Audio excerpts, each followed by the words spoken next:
प्रिय विद्यार्थियों, मैं डॉक्टर शैलका आहूजा हिंदी कक्षा में आपका पुनः स्वागत करती हूँ। बच्चों, आज मैं आप लोगों को पद परिचय पढ़ाने जा रही हूँ। व्याकरण में आप लोगों को रस में पढ़ा चुकी हूँ। आज मैं आपको पद परिचय पढ़ा रही हूँ। पद परिचय पढ़ाने से पहले मैं बच्चों आपको बता दूँ कि शब्द क्या होता है ना। पहले आपको शब्द के बारे में जानकारी होनी चाहिए, क्योंकि फिर शब्द के बाद ही पद बनता है, फिर उसके बारे में जानकारी होनी चाहिए। तो शब्द क्या है? शब्द बच्चों एक से अधिक वर्णों के सार्थक समूह से बने वर्ण समूह को शब्द कहते हैं। वर्ण क्या यानी अक्षर, यानी जब एक अक्षर कई होते हैं फिर वो शब्द बन जाते हैं। आ गया समझ में बच्चों? ये हमारा क्या है? ये हमारा शब्द है। लेकिन जब शब्द व्याकरणों के नियमों से बंध जाता है तब वह पद कहलाता है। आ गया समझ में? तब वह क्या कहलाता है?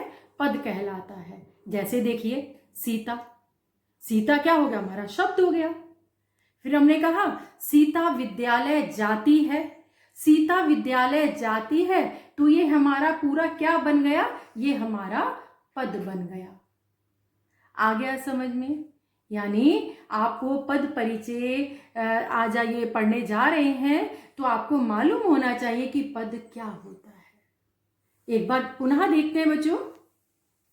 एक से अधिक वर्णों के मेल से बने सार्थक वर्ण समूह शब्द कहलाते हैं।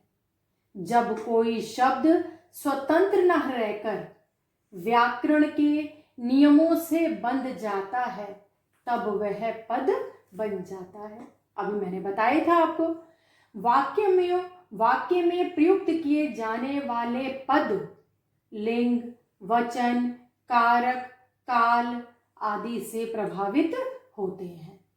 इन पदों का व्याकरण की दृष्टि से परिचय देना पद परिचय कहलाता है। यानी फिर आगे देखिए बच्चों, पद के प्रकार।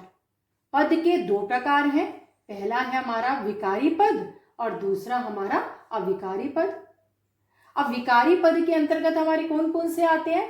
संज्ञा, सर्वनाम, विशेषण, क्रिया। पहला संज्ञा, दूसरा सर्वनाम, तीसरा विशेषण, चौथा क्रिया। ये चार हमारे क्या हो गए? विकारी पद हो गए, जो क्या होते हैं? लिंग, वचन, कारक, काल आदि के कारण ये चेंज भी होते हैं।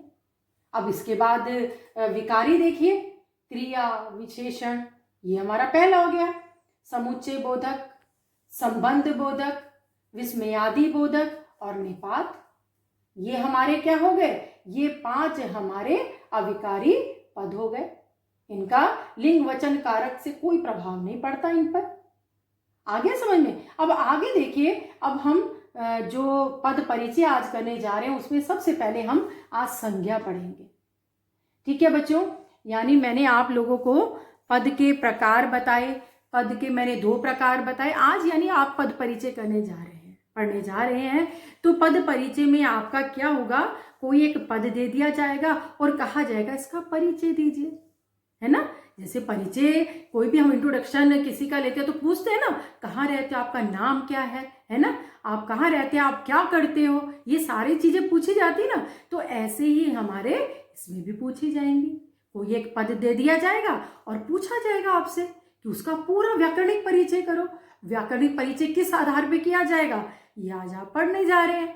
सबसे पहले हम संज्ञा को लेंगे। संज्ञा तो बच्चों आप पढ़ते चले आ रहे हैं, है ना, बचपन से ही। देखिए आप, संज्ञा क्या है? किसी वस्तु, व्यक्ति, स्थान, भाव के नाम को संज्ञा कहते हैं। आ गया समझ में? और संज्ञा के कितने भेद होते हैं? 3 भेद होते हैं। कैसे बच्चों? संज्ञा के 3 भेद होते हैं।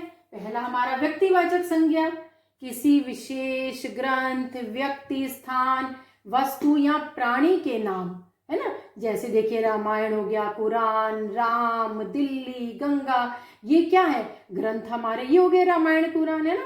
और भी कई, बाइबल हो गया, गुरु ग्रंथ साहब हो गया, बहुत पवित्र ग्रंथ जो भी है ना। इसके बाद व्यक्ति, राम हो गया, स्थान दिल्ली हो गया, वस्तु को ले लीजिए, प्राणी ले लीजिए, है ना। अब जैसे ये गंगा हो गया, है ना, कोई वस्तु आप ले लीजिए।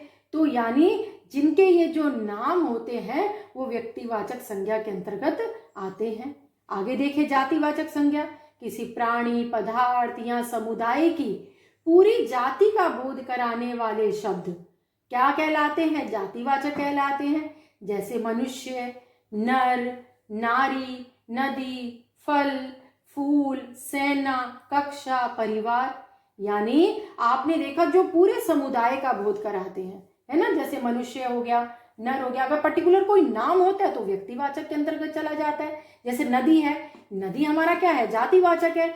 अगर इसका कोई नाम आ जाए, गंगा, यमुना, सरस्वती, सरयू, कुछ भी, तब वो क्या बन जाएगा? व्यक्तिवाचक हो जाएगा। ऐसे ही फल है ना, फल का कोई नाम आ जाए तो हमारा व्यक्तिवाचक, वैसे फल किसके अंतर्गत आ गया? जातिवाचक के अंतर्गत आ गया।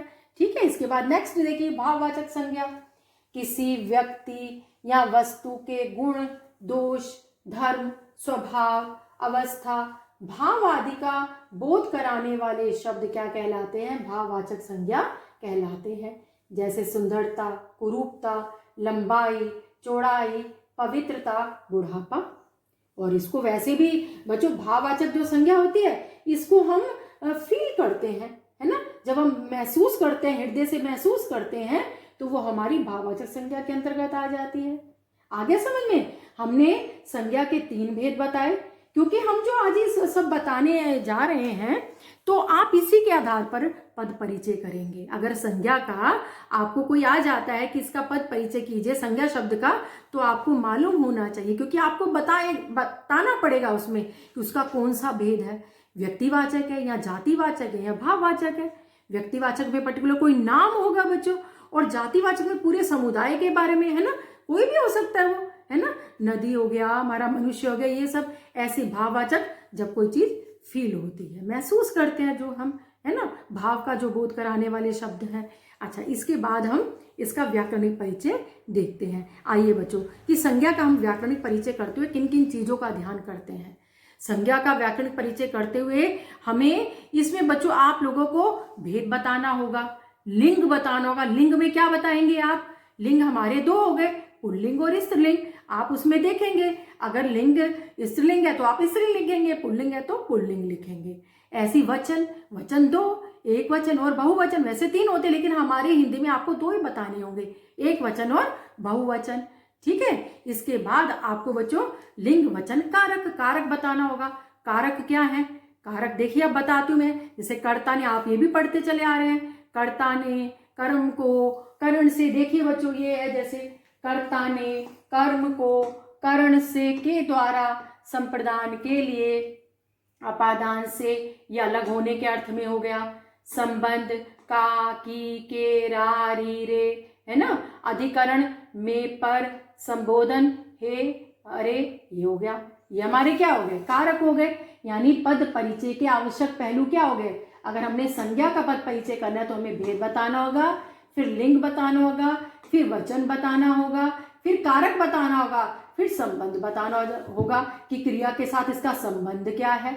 ठीक है, आ गया समझ में। अब हम व्याकरणिक परिचय की तरफ। बच्चों देखो एग्जाम में कैसा आएगा, आपका एग्जाम में कोई एक वाक्य दे दिया जाएगा, ठीक है। उस वाक्य के अंतर्गत कोई एक शब्द होगा, शब्द के नीचे आपकी अंडरलाइन रेखांकित तो होगा वो, है ना, कोई अंडरलाइन होगी, तो आपको बताना होगा कि उसका पद परिचय क्या है। आ गया समझ में। अब चलो हम देखते हैं इसमें कि अगर कोई एक संज्ञा शब्द आ रहा है उसमें, तो आप उसका देखो पद परिचय कैसे करोगे। आइए बच्चों देखते हैं हम। अब देखिए व्याकरणिक परिचय हम किसका करें। जैसे गौरव ने अपने भाई को पढ़ाया, ये पहला हो गया, ये दूसरा, चलो ये तीसरा। ठीक है, अब हम इनका व्याकरणिक परिचय करते हैं। गौरव ने अपने भाई को पढ़ाया, देखो एक वाक्य दिया गया है। अब इसमें क्या है, इसमें अंडरलाइन किसके अंतर्गत है? आपने देखा किसके अंतर्गत है बच्चों? गौरव के अंतर्गत है ना। गौरव के नीचे अंडरलाइन है ना। तो अब हम क्या करेंगे कि अब हम गौरव का पद परिचय करना है, तो देखो कैसे करेंगे। अब गौरव क्या हो गया हमारा? गौरव हमारा पद हो गया। तो बच्चों हम अब ये क्या लिखेंगे यहाँ? गौरव, ये क्या है हमारा? पद हो गया। इसके बाद पद का नाम क्या है? अब हम ये सोचेंगे कि गौरव क्या है, क्योंकि मैंने पद में बताया था कि संज्ञा, सर्वनाम, विशेषण, क्रिया, क्रिया विशेषण। अब आप पहचानेंगे कि गौरव क्या है। गौरव कोई एक नाम है। अब ये नाम है तो क्या पद का नाम क्या हो गया हमारा? नाम किस में आता है? संज्ञा में आता है। तो पद का नाम क्या लिख देंगे बच्चों हम यहाँ? संज्ञा। आ गया समझ में? इसके बाद अब जब ये संज्ञा आया तो संज्ञा के अंतर्गत हमें इसका भेद भी तो बताना होगा ना कि इसका भेद क्या है। तो भेद, अब बच्चों इसमें पर्टिकुलर नाम है ना, नाम किसका? गौरव है। और तो यहाँ पर हमारा कोई नाम होता है तो क्या आता है हमारा? वो व्यक्तिवाचक संज्ञा। तो ये बच्चों ये हमारा क्या हो गया? ये हमारा व्यक्तिवाचक संज्ञा हो गया। आ गया समझ में बच्चों? अब इसके बाद हम आते हैं लिंग में। अब लिंग में देखेंगे गौरव पुल्लिंग है या स्त्रीलिंग है? गौरव क्या है? पुल्लिंग है। तो हम क्या लिख देंगे यहाँ पर? पुल्लिंग। ठीक है, ये आपको एग्जाम में जो आएगा ये आपको ऐसे ही बताना होगा। आगे समझ में? देखो हमने क्या लिख दिया? पुल्लिंग लिख दिया। इसके बाद वचन देखेंगे। वचन गौरव क्या है? गौरव एक वचन नहीं है, बहुवचन है। बताओ बच्चों क्या है? ये क्या है? एक वचन है। तो हमने क्या लिख दिया इसमें? एक वचन लिख दिया। आगे समझ में देखिए, एक वचन कर दिया हमने। ये हमने किसका पद परिचय किया? हमने ये गौरव का किया। हमने गौरव का किया तो हमने संज्ञा बताया इसको। भेद में हमने व्यक्तिवाचक बताया, लिंग में हमने पुल्लिंग, वचन में हमने एक वचन। अब गौरव ने आ रहा है ये बच्चों। अब कारक देखेंगे क्योंकि क्या कह रहा है ये? कारक बताओ क्या है? तो कारक में देखिए, कारक में मैंने आपको बताया था कर्ता ने, कर्म को। अब यहाँ पर ने आ रहा है, ये ने आते ही तो हमारा ये कौन सा कारक हो गया? ये हमारा बच्चों कौन सा कारक हो गया? कर्ता कारक हो गया। आ गया समझ में? ये हमारा कर्ता कारक हो गया। अब यह गौरव ने अपने भाई को पढ़ाया, ये हमारी क्रिया है ना? तो क्रिया का किसके साथ संबंध है? कर्ता से। तो हम क्या कर देंगे यहाँ? क्रिया का कर्ता से संबंध। ठीक है, तो ये क्रिया का कर्ता से, ये आप ऐसे करके लिख देंगे। ये हमारा पूरा पद परिचय हो गया किसका? गौरव का। अब आगे देखो भाई का। अब इसका करते हैं ये भाई। पद क्या है हमारा? भाई हो गया। आगे समझ में बच्चों? पद का नाम क्या हो गया? अब पद का नाम वही संज्ञा है ना? तो पद का नाम संज्ञा हो गया। इसके बाद भेद क्या है? अब भेद देखो, भाई है, इसमें कोई नाम नहीं बताया गया तो है ना, तो ये किसको समुदाय को बोध कर रहा है ना? तो यहाँ पर क्या हो जाएगा हमारा? जातिवाचक संज्ञा। कौन सी? यानी जातिवाचक संज्ञा। और इसमें लिंग क्या हो गया हमारा? भाई पुल्लिंग है ना, क्योंकि भाई को पढ़ाया, अगर बहन होता तो स्त्रीलिंग हो जाता। आ गया ना समझ में? इसके बाद बच्चों वचन हमारा वही एक वचन। अगर होता भाइयों को पढ़ाया तो फिर हमारा बहुवचन में चला जाता, इसलिए हम क्या लिखेंगे? एक वचन ही लिखेंगे। अब भाई को पढ़ाया, अब वो क्या कह रहा है? कारक भी बताओ। कारक देखेंगे अब। अरे यहाँ तो को आ रहा है। को आते ही तो मैंने आपको बताया था कर्ता ने, कर्म को, है ना? तो हमारा क्या हो गया? कौन सा कारक हो गया? हमारा कर्म कारक हो गया। तो हम यहाँ क्या लिख देंगे? कर्म कारक लिख देंगे। ठीक है, अब इसके बाद क्रिया के साथ संबंध, भाई को पढ़ाया ना तो क्रिया का कर्म से हो जाएगा। यहाँ पर किसके साथ संबंध? यानी क्रिया का कर्म से। ओके, क्रिया का कर्म से। ये बच्चों हमारा पद परिचय हुआ किसका? भाई का। इसके बाद आ जाओ वीरता का। वीरता में देखिए बच्चों आप, वीरता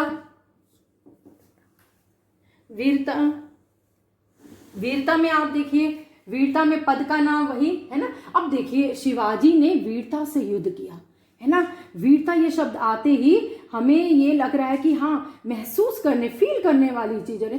अच्छा, कैसे युद्ध किया था उन्होंने? बहुत वीरता से युद्ध किया था। तो ये हमारा क्या हो गया? संज्ञा हो गया। ठीक है, संज्ञा के बाद बच्चों क्या हो गया? ये हमारा संज्ञा के बाद हमारा ये भाववाचक संज्ञा हो गया, जिसमें किसी भाव का बोध कराया जाता है। ठीक है, ये क्या हो गया हमारा? भाववाचक संज्ञा। इसके बाद बच्चों लिंग हमारा वीरता है ना। लिंग क्या हो गया? ये स्त्रीलिंग हो गया वीरता। ठीक है, स्त्रीलिंग। ओके, इसके बाद बच्चों हम वचन बताएंगे। वचन यानी वीरता से युद्ध किया, वही एक वचन। ओके, इसके बाद हम इसमें कारक बताएंगे। अब कारक देखिए आप, शिवाजी ने वीरता से युद्ध किया, से आ रहा है तो कर्ता ने कर्म को कर्ण से के द्वारा, अपादान में भी से आता है और यहाँ भी से आ रहा है। अब हमें पहचानना है कि हम यहाँ करण लिखें, करण कारक लिखें या अपादान लिखें। तो आप इसमें देखेंगे क्या कोई चीज इससे अलग हो रही है। से जब आता है अपादान में तो अलग होने के अर्थ में आता है, और करण कारक में से कब आता है, जब किसी के साथ कोई क्रिया संपन्न हो रही, कोई कार्य संपन्न हो रहा है ना। तब यहाँ पर यानी वीरता से युद्ध किया, के द्वारा युद्ध किया, अलग होने के अर्थ में तो है नहीं है। तो हमारा क्या हो गया, ये हमारा करण कारक हो गया। आ गया समझ में बच्चों, ये हमारा करण कारक हो गया और संबंध इसमें कुछ नहीं, डैश। ठीक है, इसके बाद आ गया। और अब संज्ञा का कैसे व्याकरणिक परिचय करना है आपको समझ में आ ही गया होगा। धन्यवाद।